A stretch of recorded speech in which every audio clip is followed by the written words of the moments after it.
નમસ્તે વિદ્યાર્થી મિત્રો, કેમ છો બધા? મજામાં છો ને? આજે ધોરણ 11 કેમિસ્ટ્રીની અંદર ચેપ્ટર નંબર 2 એમાં આજે આપણે વાત કરવાની છે વિદ્યુત ચુંબકીય વિકિરણના તરંગ સ્વભાવની, અને આ આપણા ચેપ્ટરનો 6થો વિડીયો છે. તો આપણે વિદ્યુત ચુંબકીય વિકિરણના તરંગ પ્રકૃતિની આપણે વાત કરવાની છે. તો તમે જાણો છો કે લાસ્ટ લેક્ચરની અંદર આપણે જે છે એ અભ્યાસ કર્યો તો રુથરફોર્ડના પરમાણ્વીય નમૂનાનો. રુથરફોર્ડના પરમાણ્વીય નમૂનાની જે મર્યાદા છે એ મર્યાદાની વાત કરી.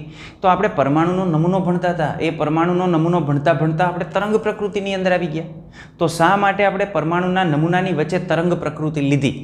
એની પાછળનું કારણ છે કે પરમાણુનો જે નિલ્સ બોહરનો પરમાણુ નમૂનો છે કે જે રુથરફોર્ડના પરમાણુ નમૂનાનું મોડિફિકેશન કરીને બનાવેલો છે, એ નિલ્સ બોહરનો પરમાણુ નમૂનો સમજવા માટે આપણે વિદ્યુત ચુંબકીય વિકિરણની કેટલીક તરંગ પ્રકૃતિ અને કેટલીક એની જે છે કણ પ્રકૃતિ એનું જ્ઞાન આપણને હોવું જરૂરી છે. તો જો આપણે વિદ્યુત ચુંબકીય વિકિરણના કેટલાક ગુણધર્મો આપણે જાણતા હોય તો એ ગુણધર્મને આધારે આપણે નિલ્સ બોહરનો પરમાણ્વીય નમૂનો સમજી શકીએ. એટલે આપણે જવું છે નિલ્સ બોહરના પરમાણ્વીય નમૂનાની અંદર, પણ એ પરમાણ્વીય નમૂનો આપણે સમજીએ એના પહેલા તરંગ પ્રકૃતિની આપણે ચર્ચા કરી લઈએ કે જેથી નિલ્સ બોહરનો પરમાણ્વીય નમૂનો આપણે ખૂબ સારી રીતે સમજી શકીએ. હવે કોઈ પણ પ્રકારનું જે દ્રવ્ય છે એ દ્રવ્ય સાથે જ્યારે વિકિરણ અથડાય છે ત્યારે દ્રવ્ય અને વિકિરણની પારસ્પરિક ક્રિયાઓ થાય છે. આ પારસ્પરિક ક્રિયાઓમાંથી આપણને જે પરિણામ મળે છે ને એ પરિણામ પરમાણુ અથવા અણુનું જે બંધારણ છે એ બંધારણ નક્કી કરવા માટે ખૂબ અગત્યના છે. યાની અણુ કે પરમાણુનું બંધારણ કેવા પ્રકારનું હશે તો એ કેવા પ્રકારનું છે એની માહિતી આપણને દ્રવ્ય અને વિકિરણ વચ્ચેની જે પારસ્પરિક ક્રિયા થાય છે એના ઉપરથી જે પરિણામ મળે છે એ પરિણામને આધારે આપણે સમજાવી શકીએ છીએ. અને આ પરિણામનો ઉપયોગ કરેલો નિલ્સ બોહરે. તો નિલ્સ બોહર નામના જે સાયન્ટિસ્ટ છે એ સાયન્ટિસ્ટે આ જે પરિણામો મળે છે, કયા પરિણામો? દ્રવ્ય અને વિકિરણો જ્યારે એકબીજા સાથે પ્રક્રિયા કરે છે એમની જે પારસ્પરિક ક્રિયા છે એ પારસ્પરિક ક્રિયાથી જે પરિણામો મળે છે એ પરિણામોનો ઉપયોગ કર્યો નિલ્સ બોહરે. શેના માટે? તો રુથરફોર્ડનો જે પરમાણ્વીય નમૂનો હતો એ પરમાણ્વીય નમૂનાની અંદર સુધારો કરવા માટે. એટલે નિલ્સ બોહરે જે પરમાણુનો નમૂનો આપેલો છે એ વાસ્તવમાં રુથરફોર્ડના પરમાણ્વીય નમૂના ઉપરથી આપેલા છે. રુથરફોર્ડના પરમાણ્વીય નમૂનાની અંદર કેટલીક મર્યાદાઓ હતી, એમાંની કેટલીક મર્યાદાઓ નિલ્સ બોહરે દૂર કરી અને નવો પરમાણુ નમૂનો આપ્યો કે જે પરમાણુ નમૂનાને આપણે નિલ્સ બોહરનો પરમાણુ નમૂનો તરીકે ઓળખીએ છીએ. આ નિલ્સ બોહરના પરમાણુ નમૂનાની રચનાની આપણે વાત કરીએ તો એને શું કીધું? તો નિલ્સ બોહરના પરમાણુ નમૂનાનો જે વિકાસ થયો એની પાછળ બે બાબતો જે છે એ મૂળભૂત રીતે જે છે એ જવાબદાર છે. એમાંની પહેલી બાબત તો આ વિદ્યુત ચુંબકીય જે વિકિરણ છે એ વિકિરણનો દ્વૈત સ્વભાવ. યાની જે વિદ્યુત ચુંબકીય વિકિરણ છે એ ડ્યુઅલ નેચર ધરાવે છે. ડ્યુઅલ નેચર, એની અંદર બે સ્વભાવ છે. કયા કયા બે સ્વભાવ છે? તો એની અંદર કણ પ્રકૃતિ પણ જોવા મળે છે અને તરંગ પ્રકૃતિ પણ જોવા મળે છે. યાની આ વિદ્યુત ચુંબકીય જે વિકિરણ છે એ વિકિરણ કણ પ્રકૃતિ પણ ધરાવે છે અને તરંગ પ્રકૃતિ પણ ધરાવે છે. તો કણ અને તરંગ બંને પ્રકારની પ્રકૃતિ આપણને એની અંદર જોવા મળે છે. કોની અંદર જોવા મળે છે? વિદ્યુત ચુંબકીય વિકિરણની અંદર. એટલે પેલી ખાસ અગત્યની બાબત આ કે વિદ્યુત ચુંબકીય વિકિરણની અંદર કણ અને તરંગ બંને પ્રકૃતિ રહેલી હોય છે. બીજી વસ્તુની આપણે વાત કરીએ તો બીજી વસ્તુ આ કે પરમાણ્વીય વર્ણપટ જે છે, પરમાણ્વીય વર્ણપટ જુદા જુદા પરમાણુના જે સ્પેક્ટ્રમ આપણને મળે એ પરમાણુના સ્પેક્ટ્રમ આપણને જે પ્રાયોગિક પરિણામો મળે છે એ પ્રાયોગિક પરિણામો માત્ર ને માત્ર પરમાણુની અંદર જે ક્વોન્ટીકૃત ઉર્જા સ્તર હોય, પરમાણુની અંદર ક્વોન્ટીકૃત ઉર્જા સ્તર યાની પરમાણુની અંદર એવા શક્તિ સ્તર રહેલા હોય કે માત્ર ને માત્ર ઇલેક્ટ્રોન એ જ શક્તિ સ્તરની અંદર પરિભ્રમણ કરી શકે, એ શક્તિ સ્તરની અંદર પણ ના આવી શકે, બહાર પણ ના આવી શકે. તો આવા પ્રકારના જે પરમાણુ ક્વોન્ટીકૃત ઉર્જા સ્તર રહેલા છે એ ઉર્જા સ્તરની અંદર જ્યારે ઇલેક્ટ્રોન પરિભ્રમણ કરતો હોય અને એનું એક ઉર્જા સ્તરમાંથી બીજા ઉર્જા સ્તરની અંદર જ્યારે ટ્રાન્ઝેક્શન થતું હોય, એનું એકમાંથી બીજામાં સંક્રાંતિ થતી હોય ત્યારે ચોક્કસ પ્રકારના વર્ણપટ ઉત્પન્ન થતા હોય. એ વર્ણપટ નિલ્સ બોહરના પરમાણુ નમૂના મારફતે આપણે સમજાવી શકીએ છીએ. એટલે નિલ્સ બોહરના પરમાણુ નમૂનાનો જે વિકાસ થયો એની પાછળ મૂળભૂત જવાબદાર બે કારણ. એક તો આ વિદ્યુત ચુંબકીય વિકિરણની પ્રકૃતિ. વિદ્યુત ચુંબકીય વિકિરણને બે પ્રકૃતિ હોય, દ્વૈત સ્વભાવ હોય. અને બીજું આ પરમાણ્વીય વર્ણપટ. તો પરમાણ્વીય વર્ણપટ પણ આપણે આને આધારે જે છે એ સમજાવી શકીએ છીએ. હવે મેક્સવેલ નામના સાયન્ટિસ્ટની આપણે વાત કરીએ. કયો મેક્સવેલ? રુથરફોર્ડના પરમાણ્વીય નમૂનાની અંદર ખામી શોધી એને શું કીધું હતું મેક્સવેલે? મેક્સવેલે એવું કીધું કે જ્યારે વિભારિત કણ ગતિ કરતો હોય ત્યારે ચોક્કસ પ્રકારના વિદ્યુત ચુંબકીય વિકિરણો ઉત્સર્જિત કરે. અને એને લઈને ઇલેક્ટ્રોન જો આવા વિકિરણો ઉત્સર્જિત કરતો હોય તો સતત ને સતત કેન્દ્રની નજીક આવતો જાય અને 10⁻⁸ સેકન્ડની અંદર ઇલેક્ટ્રોન છે એ પરમાણુના કેન્દ્રની અંદર દાખલ થઈ જાય. મેક્સવેલે રુથરફોર્ડના પરમાણુય નમૂનાની જે મર્યાદા છે એ મર્યાદાની અંદર આ બાબત એને જે છે એ રજૂ કરી. તો આજે મેક્સવેલ નામનો સાયન્ટિસ્ટ છે એ સાયન્ટિસ્ટે સૌ પ્રથમ લાર્જ સ્કેલ ઉપર સ્થૂળદર્શી સ્તરે યાની મેક્રોસ્કોપિક લેવલ ઉપર યાની ખૂબ મોટા સ્તર ઉપર વિદ્યુતીય અને ચુંબકીય ક્ષેત્રની જે વર્તુણક છે એની જે વીજભારિત કણો સાથેની જે પારસ્પરિક ક્રિયા છે એ પારસ્પરિક ક્રિયા સૌ પ્રથમ લાર્જ સ્કેલ ઉપર વર્ણવવાવાળો કોઈ સાયન્ટિસ્ટ હોય તો સાયન્ટિસ્ટ છે મેક્સવેલ. યાની મેક્સવેલે સૌ પ્રથમ સૌથી મોટા સ્કેલ ઉપર વિદ્યુત ચુંબકીય જે ક્ષેત્ર છે એ અને વીજભારિત જે પદાર્થ છે એ પદાર્થ આમના વચ્ચેની પારસ્પરિક ક્રિયા વિગતવાર આપણને સમજાવી. એ વિગતવાર જે ક્રિયા સમજાવે છે એમાં એને એવું કીધું કે જ્યારે કોઈ પણ વિદ્યુતીય રીતે ભારિત કણ, પછી ધનવીજભારિત હોય કે ઋણવીજભારિત હોય, વીજભારિત કણ હોવો જોઈએ.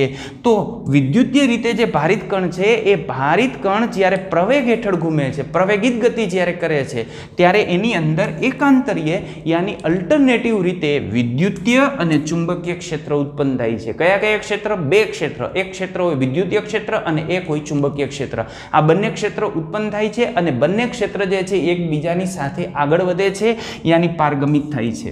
અને આ જે ક્ષેત્રના જે તરંગો આગળ જે પારગમિત થાય છે એ પારગમિત પણ કેવી રીતે થતા હોય છે? તો એકબીજાને લંબ તરીકે અને જે એના આંદોલનની અક્ષ છે એને પણ લંબ તરીકે એ આગળ વધતા હોય. આવા જે તરંગો છે એને આપણે વિદ્યુત ચુંબકીય તરંગો અથવા તો વિદ્યુત ચુંબકીય વિકિરણ તરીકે આપણે એને ઓળખતા હોઈએ છીએ. આ જે પ્રકાશ છે એ પ્રકાશને આપણે વિકર્ણનું એક સ્વરૂપ ગણતા. પ્રકાશ એટલે શું? તો પ્રકાશ એટલે વિકિરણનું એક સ્વરૂપ. આ જે સ્વરૂપ છે એ સ્વરૂપ ઘણા સમયથી જાણીતું છે અને એને આપણે માત્ર ને માત્ર એક જ પ્રકૃતિ દર્શાવતા. કઈ પ્રકૃતિ દર્શાવતા? તરંગ પ્રકૃતિ. યાની તેનો જે સ્વભાવ છે એ સ્વભાવ તરંગ પ્રકૃતિ છે. એ તરંગ પ્રકૃતિ ઘણા સમયથી જે છે એ જાણીતી હતી.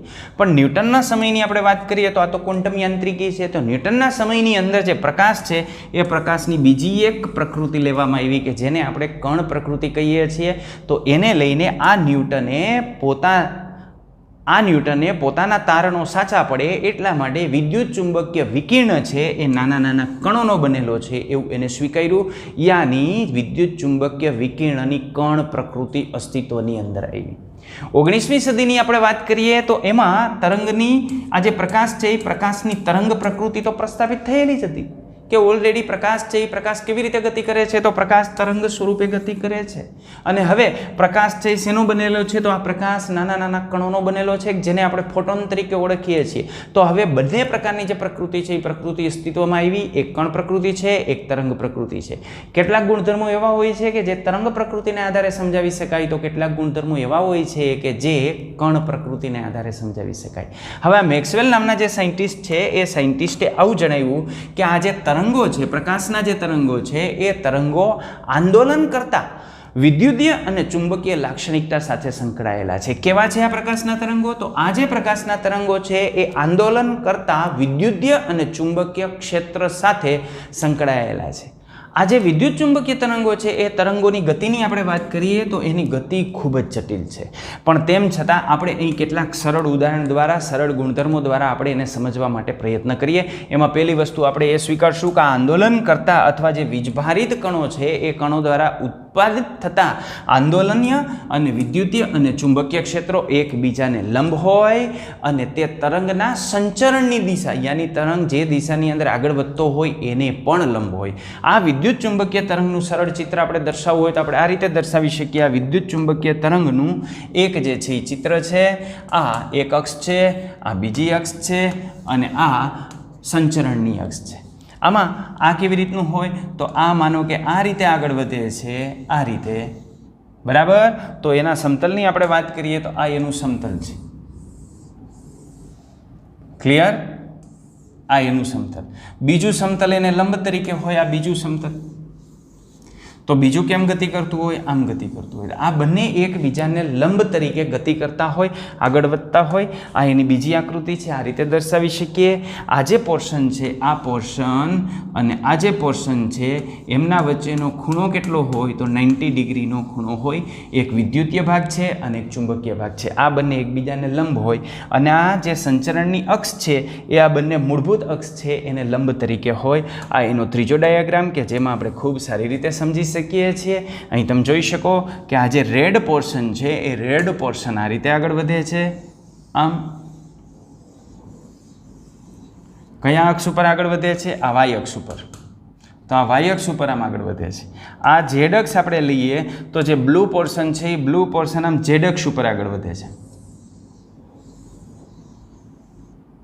બરાબર. અને આ બંને કઈ દિશામાં આગળ વધે છે? તો બંનેની આપણે વાત કરીએ તો આ બંને આ જે અક્ષ છે એક્સ અક્ષ કે જેને આપણે સંચરણની અક્ષ તરીકે અહીં લીધી છે એના ઉપર આગળ વધે છે. તો કેવી રીતે ગતિ કરતો હોય? એક આમ ગતિ કરતો હોય. બરાબર. બીજો આમ એને લંબ તરીકે ગતિ કરતો હોય અને એની ગતિ આ ડાયરેક્શનની અંદર હોય. રેડી? તો આ વિદ્યુત ચુંબકીય જે વિકિરણ છે એ વિકિરણ આ પ્રકારની પ્રકૃતિ ધરાવે. એમાં એક વિદ્યુતીય ભાગ હોય. માનો કે આપણે આને વિદ્યુતીય ભાગ કહીએ તો આ જે બીજો પોર્શન છે એ બીજા પોર્શનને આપણે ચુંબકીય પાર્ટ કહેતા હોઈએ છીએ. એક વિદ્યુતીય છે તો એક ચુંબકીય છે. આ પોર્શન ચુંબકીય થયો. આ બંને એકબીજાને કેવા હોય? લંબ તરીકે આગળ વધતા હોય. ઓકે, ચલો આપણે ત્યાંથી આગળ વધીએ. આ વિદ્યુત ચુંબકીય વિકિરણની ખાસિયત એ છે કે વિદ્યુત ચુંબકીય વિકિરણને આપણે આગળ વધારવા હોય ને તો એને કોઈ પણ પ્રકારના માધ્યમની જરૂર ન પડે. આ માધ્યમ વગર વિદ્યુત ચુંબકીય વિકિરણો છે ને આગળ વધે. દાખલા તરીકે અવાજના તરંગો છે એને આપણે આગળ વધારવા હોય ને તો એને હવાની જરૂર પડે, માધ્યમની જરૂર પડે. પાણીના તરંગોને આપણે આગળ વધારવા હોય ને તો પાણી હોય ને તો જ એ તરંગો આગળ વધે. ના વગર, પાણી વગર એ તરંગો આગળ ન વધી શકે. પણ આ વિદ્યુત ચુંબકીય વિકિરણ એવા પ્રકારના વિકિરણ છે કે જેને માધ્યમની જરૂર પડતી નથી. એટલા માટે તો પૃથ્વી સુધી એ તરંગો પહોંચે છે.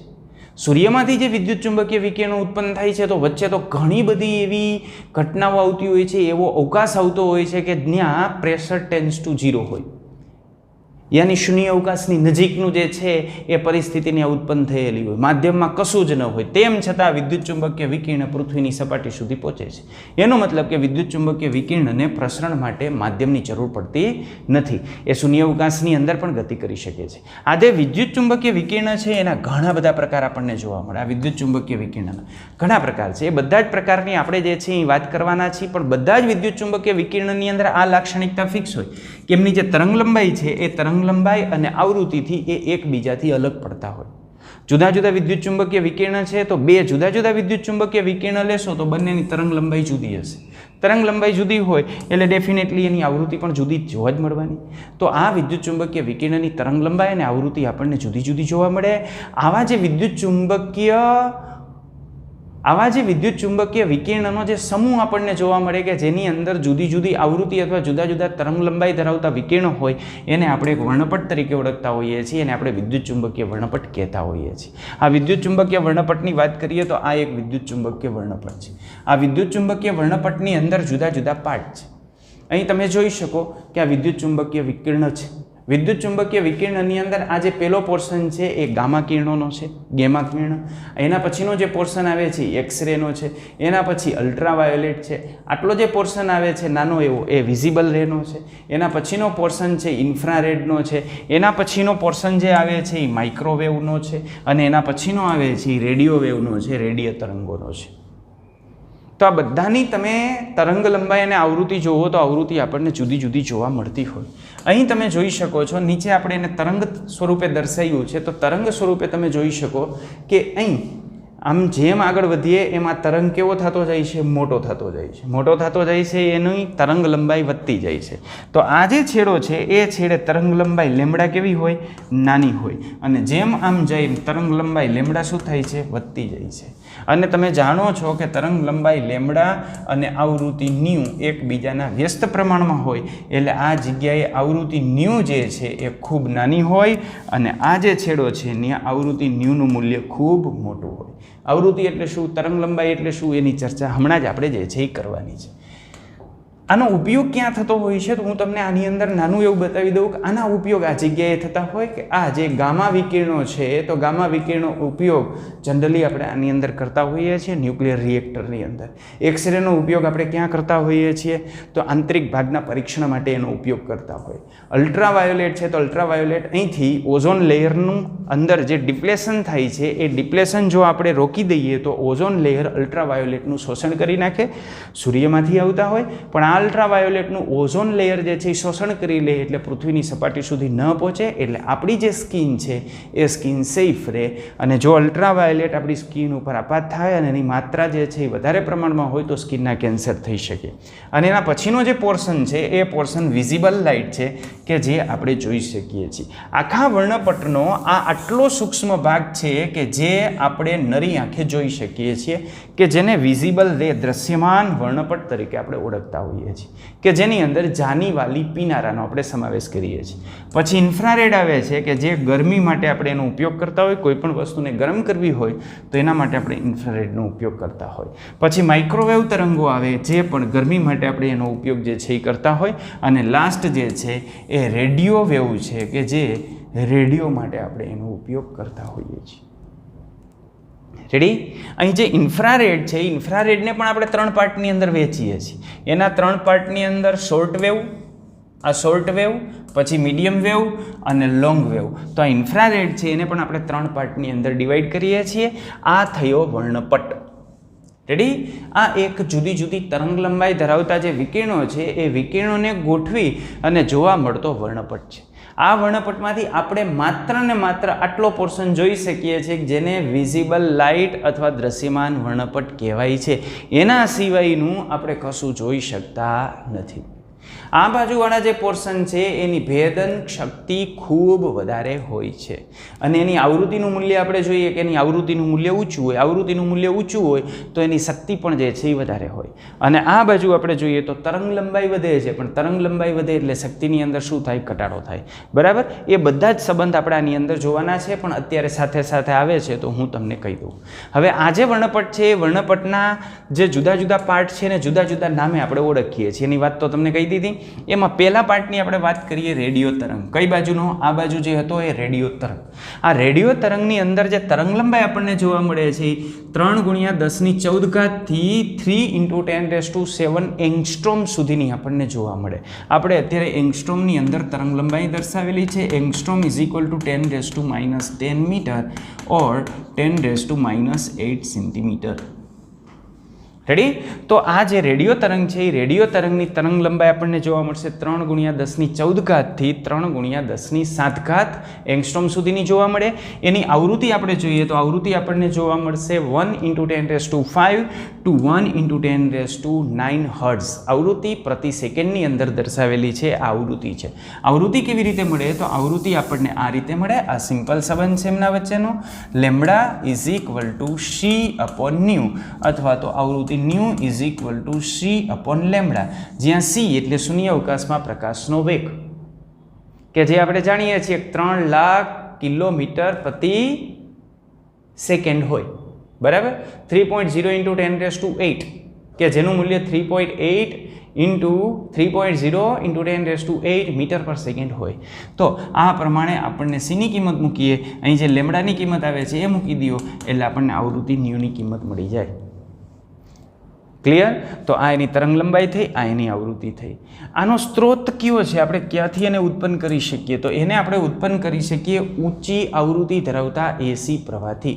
તો આપણે ઘરે જે વિદ્યુત પ્રવાહનો ઉપયોગ કરતા હોય ને એ વિદ્યુત પ્રવાહ એસી પ્રવાહ હોય. આ એસી પ્રવાહના ઉપયોગથી આપણે આવા રેડિયો તરંગો ઉત્પન્ન કરી શકતા હોય. એનો ઉપયોગ ક્યાં થાય? તો રેડિયોના પ્રસારણમાં. યે હે વિવિધ ભારતી. ઓકે? તો જુદા જુદા જે રેડિયો છે એ રેડિયોના જે સિગ્નલ આવતા હોય એ સિગ્નલ આપણે આના મારફતે મોકલતા હોય છે. હવે બીજાની આપણે વાત કરીએ તો એના પછી બીજું આવે છે માઇક્રો તરંગો, કે જેને આપણે માઇક્રોવેવ તરીકે ઓળખીએ છીએ. એને સૂક્ષ્મ તરંગો પણ કહેવામાં આવે છે.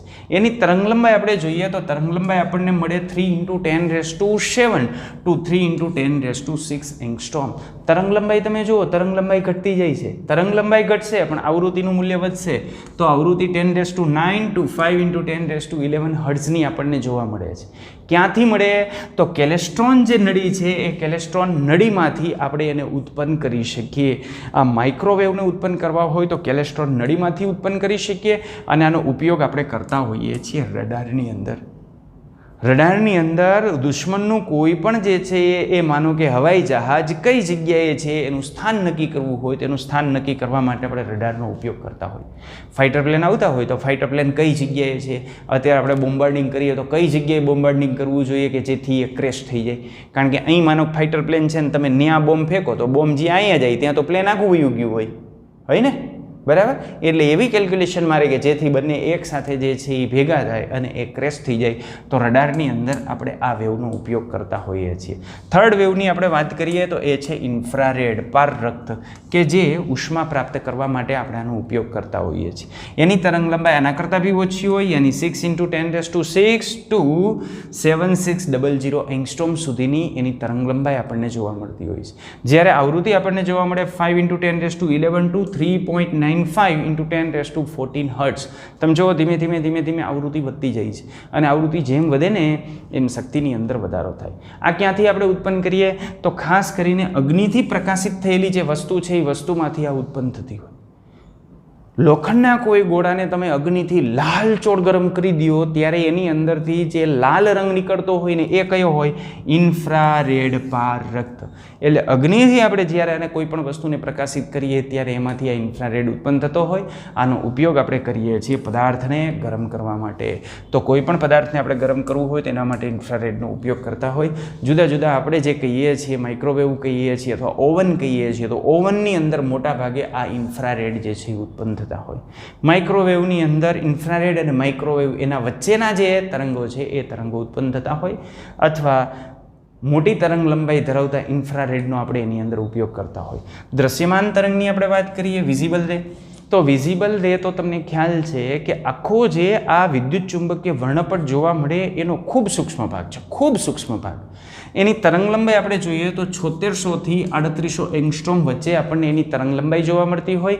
એની આવૃત્તિ 3.95 × 10⁻14 હર્ટ્ઝ ટુ 4.9 × 10⁻14 હર્ટ્ઝની આવૃત્તિ જોવા મળે. ક્યાંથી ઉત્પન્ન કરવામાં આવે? તો વિદ્યુતીય બલ્બમાંથી અથવા સૂર્યપ્રકાશમાંથી ઉત્પન્ન થાય.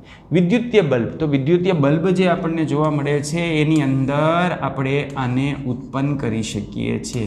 સ્વિચ ચાલુ કરો એટલે અહીંથી પ્રકાશ ઉત્પન્ન થાય, એ વિઝિબલ રે હોય. એનો ઉપયોગ ક્યાં કરીએ છીએ? તો પ્રકાશ મેળવવા માટે. રાત્રે અંધારામાં આપણે પ્રકાશ મેળવવો હોય તો પ્રકાશ મેળવવા માટે આપણે એનો ઉપયોગ કરતા હોઈએ છીએ. નેક્સ્ટ એના પછી પારજાંબલી તરંગ, કે જેને આપણે અલ્ટ્રા વાયોલેટ કહીએ છીએ. જાની વાલી પીનારા, આની અંદર કોણ આવે? જાની વાલી પીનારા. જાંબલીની આ બાજુ એને કહેવાય પારજાંબલી અને રાતાની આ બાજુ એને કહેવાય પારરક્ત, ઇન્ફ્રારેડ.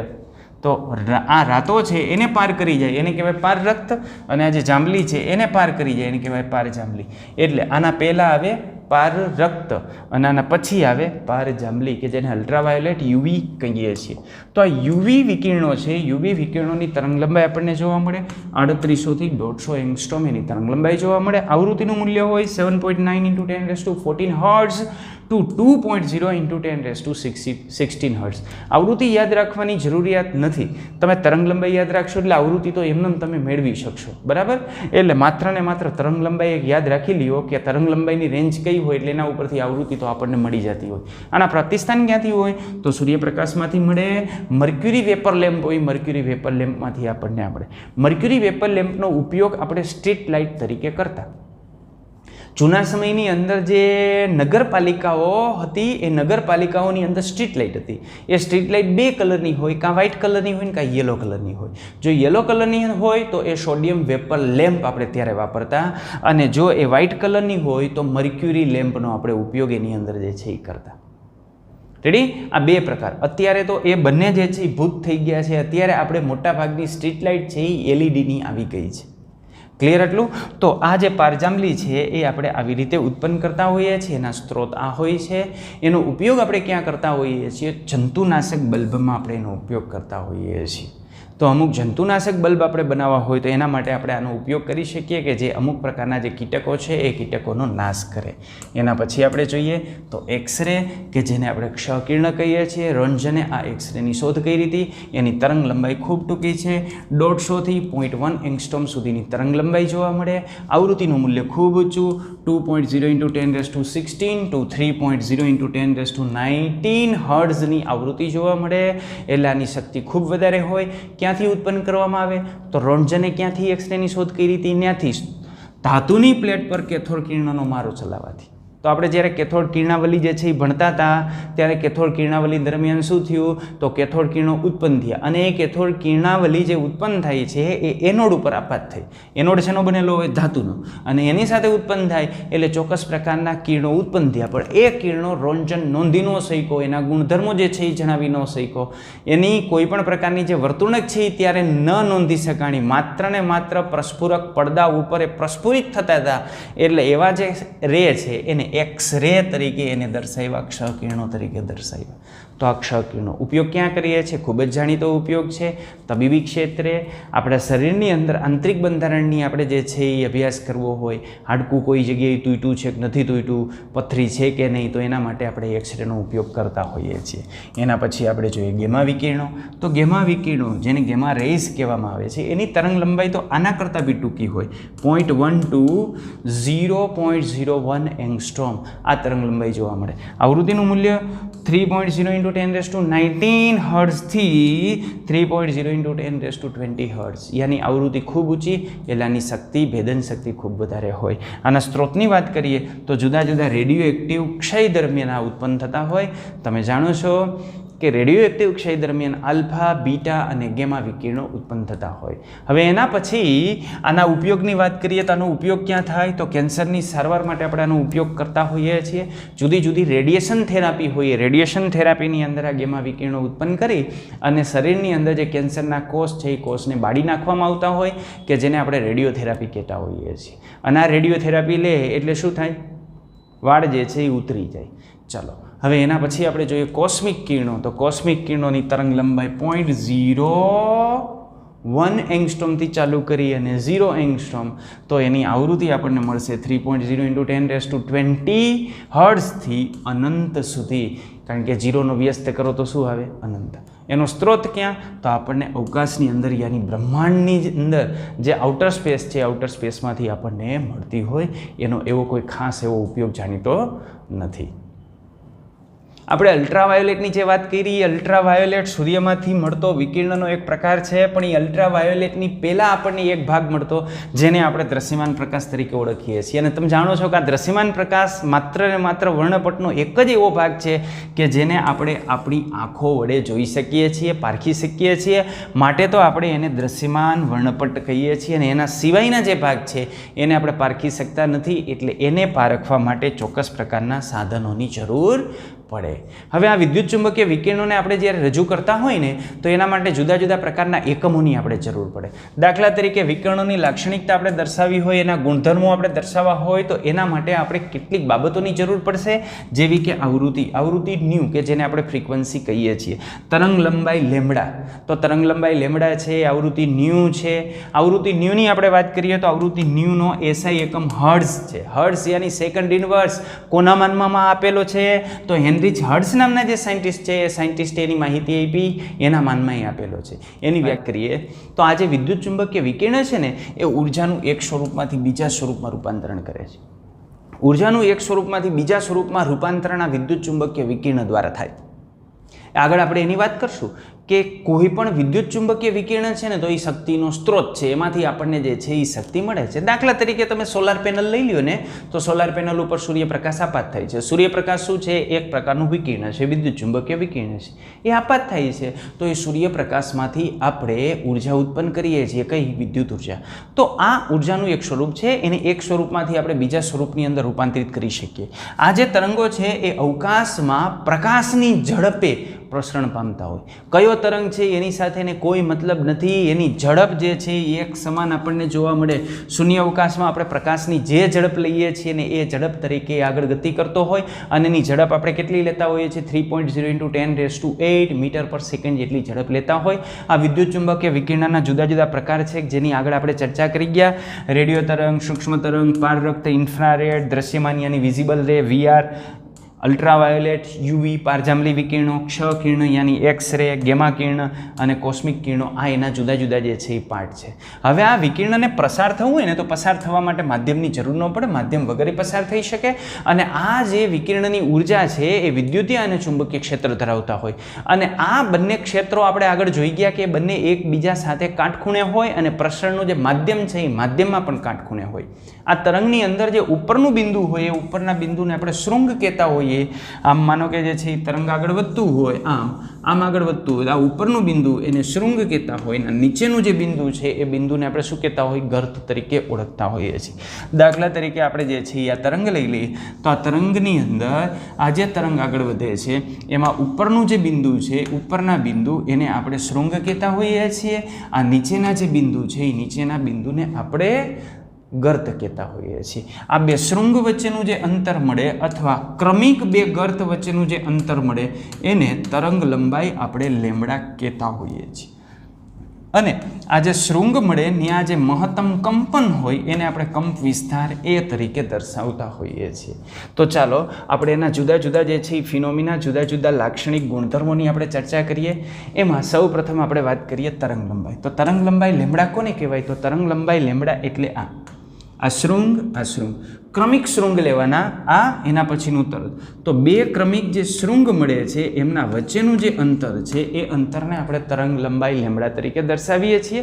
આ તરંગ લંબાઈ લંબાઈના એકમની અંદર માપવામાં આવે છે. એને એંગસ્ટ્રોમની અંદર આપણે માપી શકીએ, પાઇકોમીટરમાં માપી શકીએ, નેનોમીટરમાં માપી શકીએ, સેન્ટીમીટરમાં, મીટરમાં માપી શકીએ.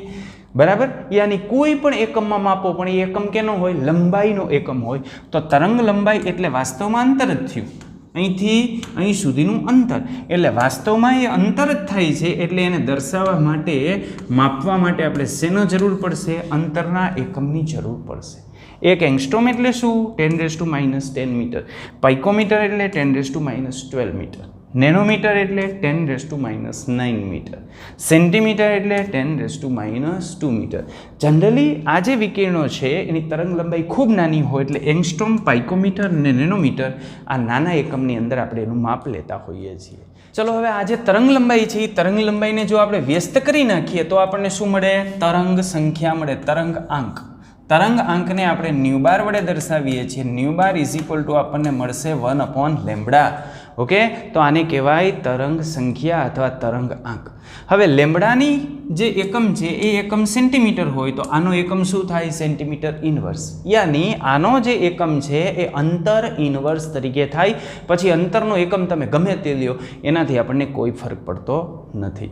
ચલો આવૃત્તિ ન્યુની આપણે વાત કરીએ તો તરંગની આવૃત્તિ ન્યુ આપણે કોને કહીએ છીએ? તો તરંગની આવૃત્તિ એટલે શું? તો જે તરંગ છે એ તરંગ જ્યારે પસાર થતું હોય ને ત્યારે આપણે કોઈ એક ચોક્કસ બિંદુ લઈ લેવાનું અને એ ચોક્કસ બિંદુએ 1 સેકન્ડમાં ત્યાંથી કેટલા તરંગ પસાર થાય છે, પસાર થતા તરંગની સંખ્યા આપણે ગણવાની. એ પસાર થતા તરંગની જે સંખ્યા છે એને આપણે આવૃત્તિ કહીએ છીએ. દાખલા તરીકે માનો કે આપણે આ તરંગની વાત કરીએ તો આ તરંગ આગળ વધે છે. એમાં તરંગમાં કોઈ પણ બિંદુ પાસે અહીં એક બિંદુ લઈ લ્યો. માનો કે હું આ બિંદુ પસંદ કરું છું. તો આ બિંદુએથી 1 સેકન્ડમાં કેટલા તરંગ પસાર થાય છે? આ જેટલા તરંગ પસાર થતા હોય એની જે સંખ્યા મળે ને, સંખ્યા, એ સંખ્યાને આપણે કહીએ છીએ આવૃત્તિ. એટલે આ સંખ્યાને આપણે આવૃત્તિ કહીશું. બરાબર? કેટલામાં? 1 સેકન્ડમાં. એટલે આનો એકમ શું આવશે? પ્રતિ સેકન્ડ. અને પ્રતિ સેકન્ડ એકમ આવે યાની સેકન્ડ ઇન્વર્સ એકમ આવે એને આપણે શેના તરીકે દર્શાવીએ છીએ? હર્ટ્ઝ તરીકે દર્શાવીએ છીએ. તો 1 સેકન્ડ ઇન્વર્સ = 1 હર્ટ્ઝ. ઓકે, સાયન્ટિસ્ટના નામ ઉપરથી આપણે જે છે હર્ટ્ઝ આપેલું છે. અથવા તો આપણે આમ દર્શાવી શકીએ ચક્રની સંખ્યા, યાની કેટલા ચક્ર પસાર થયા, કેટલી સંખ્યા પસાર થઈ પ્રતિ સેકન્ડમાં. તો આના વડે આપણે એને દર્શાવતા હોઈએ છીએ. ચલો આપણે ત્યાંથી આગળ વધીએ. હવે આપણે જોઈએ આવર્તકાળ. આવર્તકાળને આપણે T વડે દર્શાવીએ છીએ. તો કોઈ પણ ચોક્કસ બિંદુ આપણે લઈ લઈને એ બિંદુ પાસેથી તરંગને પસાર થવા માટે લાગતો જે સમય છે ને એક તરંગને પસાર થવા માટે જે સમય લાગે ને એ સમયને આવર્તકાળ કહેવાય. તો આવર્તકાળ ટી છે ને એ ટી આવૃત્તિના વ્યસ્ત પ્રમાણની અંદર હોય. 1/9 આપણને જોવા મળે. અને આનો એકમ શું આવશે? તો આનો એકમ આવશે સેકન્ડ. આનો એકમ શું આવશે? Second inverse. યાની આનો આવૃત્તિનો એકમ આવશે સમય ઇન્વર્સ. અને આવર્તકાળ છે એ આવર્ત એટલે સમયનો એક ગાળો છે એટલે આપણે એનો એકમ લઈએ છીએ સમયમાં. તો આવર્તકાળ એટલે શું? તો કોઈ પણ એક બિંદુ પાસેથી એક તરંગ પસાર થાય ને એના માટે જે સમયની જરૂર પડે ને એને કહેવાય આવર્તકાળ. ઓકે, ચાલો વેગની આપણે વાત કરીએ તો વેગ બરાબર શું? તો તમે જાણો છો વેગ એટલે પદાર્થે કાપેલું અંતર છેદમાં તે માટે લાગતો સમય. તો વેગની વ્યાખ્યા આપણે આપવી હોય તો આ સમયને આપણે એકમ લઈ લઈએ તો આ જે અંતર કપાય છે એને વેગ કહેવાય. તો વેગની વ્યાખ્યા આપણે આ રીતે આપી શકીએ. વેગને આપણે v વડે દર્શાવતા હોઈએ છીએ, પણ શૂન્ય અવકાશમાં પ્રકાશનો વેગ હોય તો આપણે એને c વડે દર્શાવતા હોઈએ છીએ. તો 1 સેકન્ડમાં આ નીચે છેદ કેટલો મૂકી દેવાનો? 1. તો 1 સેકન્ડમાં તરંગ દ્વારા કપાતું જે અંતર છે એ અંતરને આપણે એ તરંગનો વેગ કહીએ છીએ. એટલે તરંગનો વેગ એટલે શું? તો 1 સેકન્ડમાં તરંગ દ્વારા કપાયેલું અંતર એને આપણે એનો વેગ કહીએ છીએ. આ વેગ આપણને કેવી રીતે મળે? તો આ વેગ આપણને મળશે c = λ/t. પણ તમે જાણો છો 1/t ને આપણે શું કહીએ છીએ? આવૃત્તિ ન્યુ. તો જો એની કિંમત આપણે મૂકીએ તો λ આપણને આમ મળશે c = λ * મળશે. અને જો આમાંથી આપણે જે છે માનો આને કરતા બનાવીએ તો λ = આપણને મળશે c/ν. અને ન્યુને કરતા બનાવીએ તો આમ મળશે c/λ. આમાંથી કોઈ પણ સમીકરણનો આપણે ઉપયોગ કરી શકીએ. આવૃત્તિ ન્યુ = c/λ, λ = c/ν, c = λ * ν. આ બે સમીકરણો છે એ સમીકરણો ખૂબ જાણીતા સમીકરણો છે જેનો આપણે દાખલાની અંદર મેક્સિમમ ઉપયોગ કરતા હોઈએ છીએ. ચાલો અહીં જે છે એ સીની આપણે વાત કરીએ તો આ તરંગ લંબાઈ લેમડા અને આવૃત્તિ શેમાં હોય? પ્રતિ સમય ઇન્વર્સની અંદર. અને તરંગ લંબાઈ શેમાં હોય? અંતરમાં. તો આનો એકમ શું આવે? અંતર પ્રતિ સમય. તો આનો એકમ આવશે અંતર એટલે ઉપર અંતરનો એકમ આવશે અને છેદમાં સમયનો એકમ આવશે. અહીં આપણે મીટર પર સેકન્ડ એનો એસઆઈ એકમ લઈએ છીએ કારણ કે અંતરનો એસઆઈ એકમ મીટર છે અને સમયનો સેકન્ડ છે. બરાબર? તો આ રીતે આપણે એને દર્શાવી શકીએ. ચલો, આ જે આવૃત્તિ છે એ આવૃત્તિ તરંગ લંબાઈના વ્યસ્ત પ્રમાણમાં હોય. કેવી રીતે? તો આપણે આમ લખ્યું ને ν = c/λ. પણ આ c તો શૂન્ય અવકાશમાં પ્રકાશનો વેગ છે એ અચળ હોય અને એને આપણે અચળ ગણી દઈએ તો આવૃત્તિની તરંગ લંબાઈ એકબીજાના કેવા પ્રમાણમાં જોવા મળે? વ્યસ્ત પ્રમાણમાં જોવા મળે. ચલો પાછું લીધું છે તો હવે આપણે લઈ લઈએ તરંગ લંબાઈ અને કંપવિસ્તાર કોને કહેવાય? તો કંપવિસ્તારની વાત કરીએ. કંપવિસ્તાર એટલે મધ્યમાન સ્થાન છે. મધ્યમાન સ્થાનેથી જે આ કણનું મહત્તમ આંદોલન થાય છે, આ મહત્તમ આંદોલન, એ આંદોલનને આપણે કહીએ છીએ કંપવિસ્તાર એ. બરાબર? તો આ રીતે આપણને કંપવિસ્તાર મળે. તો કંપવિસ્તાર આપણે ગર્ત અથવા તો શૃંગ ઉપરથી આપી શકીએ. આ જે ગર્ત ઉપરથી આપીએ તો ગર્તની મહત્તમ ઊંડાઈ આટલી નહીં, મહત્તમ ઊંડાઈ ક્યાં આવે? અહીંયા. બરાબર?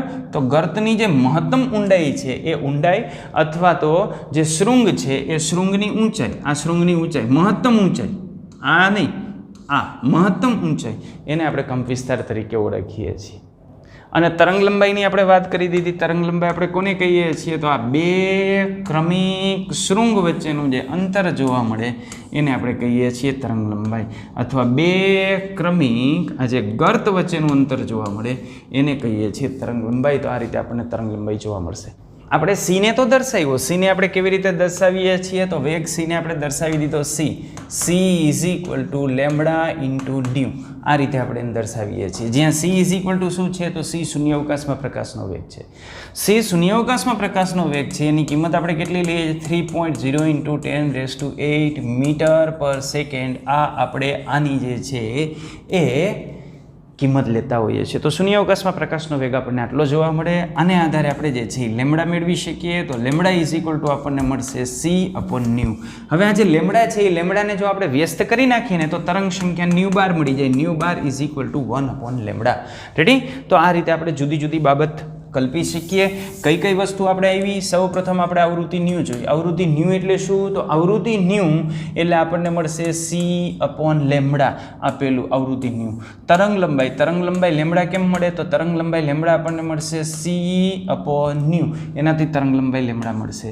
ત્રીજી આપણે વાત કરીએ તરંગ સંખ્યા ન્યૂ બાર આપણે જોતી હોય તો કેમ મળે? 1/λ. ચોથી બાબત કરીએ આવર્તકાળ ટી આપણને કેવી રીતે મળશે? તો 1/ન્યૂ. એનાથી આપણને આવર્તકાળ મળશે. આવૃત્તિને આપણે વ્યસ્ત કરશું એટલે આપણને આવર્તકાળ મળશે. આવર્તકાળ એટલે એક તરંગ પસાર થવા માટે લાગતી એક તરંગ પસાર થવા માટે લાગતો સમય. ન્યૂ એટલે કોઈ પણ બિંદુ પાસેથી 1 સેકન્ડમાં પસાર થતા તરંગોની સંખ્યા. ઓકે, હવે જો તરંગ આપણે આવું લઈએ ને, તરંગ માનો કે હું આવું લઉં છું, એક તરંગ છે એ તરંગ હું આમ લઉં છું, આ તરંગ લઉં છું, આ તરંગ, રેડી? અને બીજું જે તરંગ છે ને એ તરંગ હું આવું લઉં છું. તો તમે વિચારો જોઈએ 1 સેકન્ડમાં કેની અંદર તરંગોની સંખ્યા વધારે પસાર થાય? 1 સેકન્ડની અંદર. આની અંદર તમે તરંગ જુઓ તો મોટા મોટા તરંગ છે, મોટા તરંગ છે તો 1 સેકન્ડમાં પસાર થતા તરંગોની સંખ્યા કેવી થાય? ઓછી. શા માટે ઓછી થઈ? કારણ કે આનો લેમડા કેવો છે? મોટો છે. લેમડા મોટો છે એટલે ન્યૂ કેવો થાય? નાનો થાય. તો લેમડાના કેવા પ્રમાણમાં છે? વ્યસ્ત પ્રમાણમાં છે. અને અહીંયા જુઓ લેમડા નાનો છે તો 1 સેકન્ડની અંદર કોઈ પણ એક બિંદુ પાસેથી પસાર થતા તરંગોની સંખ્યા કેવી થઈ જશે? વધારે થઈ જશે. એટલે આ રીતે આપણે દર્શાવી શકીએ. ન્યૂ બારને આપણે દર્શાવવું હોય તો ન્યૂ બારને આપણે આ રીતે દર્શાવી શકીએ છીએ. આ ન્યૂ બાર છે કે જેને આપણે શેના તરીકે વ્યાખ્યાયિત કરીએ છીએ? 1/λ તરીકે. એને આપણે તરંગ સંખ્યા કહીએ છીએ. તો તરંગ સંખ્યા એટલે 1/λ એટલે એનો એકમ શું આવશે? અંતરનો ઇન્વર્સ એનો એકમ આવશે. ઓકે, તો આવી કેટલીક જે છે એ સામાન્ય જે બાબતો છે એ બાબતોની આપણે આની અંદર ચર્ચા કરી. હવે આનો મેક્સિમમ ઉપયોગ આપણે નિલ્સ બોહરના પરમાણુ નમૂનાની અંદર અને જ્યારે કોઈ પણ એક વિદ્યુત ચુંબકીય વિકિરણ આપણને આપ્યો હોય અને એ વિદ્યુત ચુંબકીય વિકિરણની તરંગ લંબાઈ આપી હોય અને એની આવૃત્તિ મેળવવાની કીધી હોય તો એવા પ્રકારના નાના દાખલા અને MCQની અંદર આપણે આનો મેક્સિમમ ઉપયોગ કરતા હોઈએ છીએ. બસ આ વિડીયો અહીં રાખીએ છીએ. વધુ જોશું આના પછીના વિડીયોની અંદર. ત્યાં સુધી બધાને ટાટા બાય બાય. આવજો.